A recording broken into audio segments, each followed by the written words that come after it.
भगोनी बेदारिया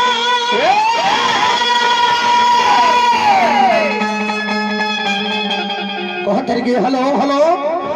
अनिल राजा जी कि भगोनी बेदारिया अरे लाजा लाभ ही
हेलो हेलो ठीक से सुनी राजा जी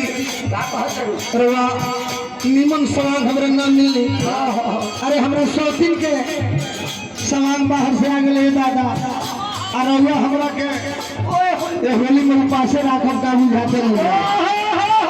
ऐसा न कहो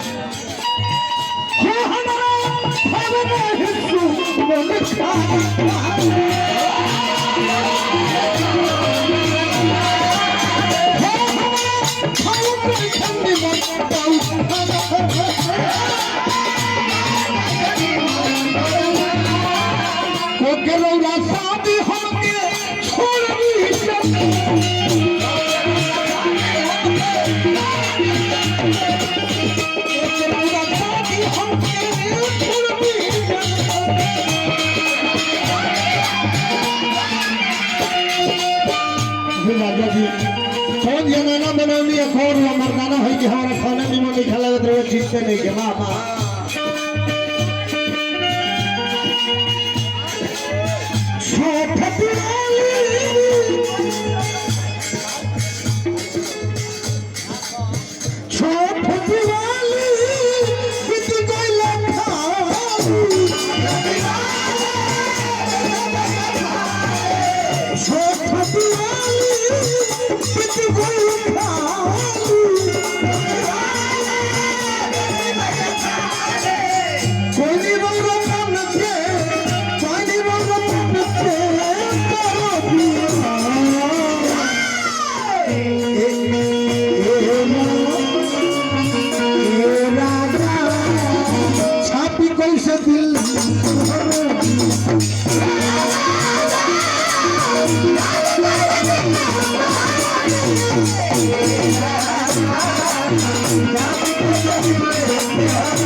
कहले कि केकरा खातिर वो प्रदेश बानी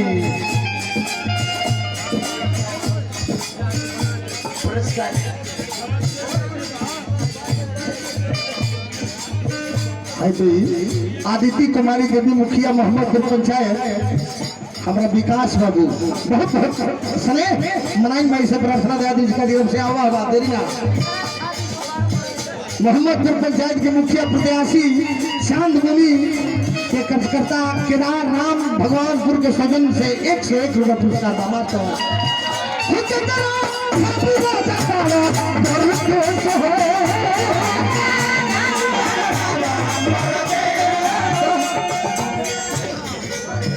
हम जीवन नहीं चले स्वतंत्र हो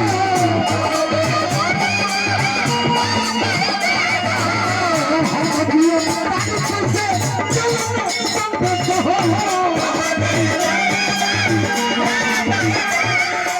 ठीक बोला हुआ कमला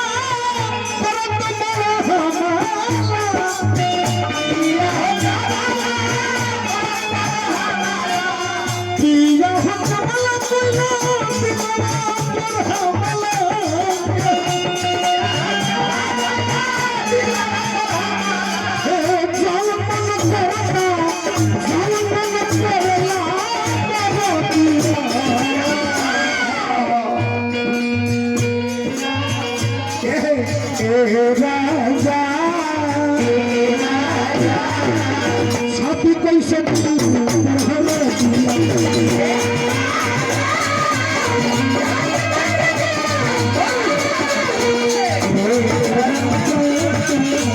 साथी कैसे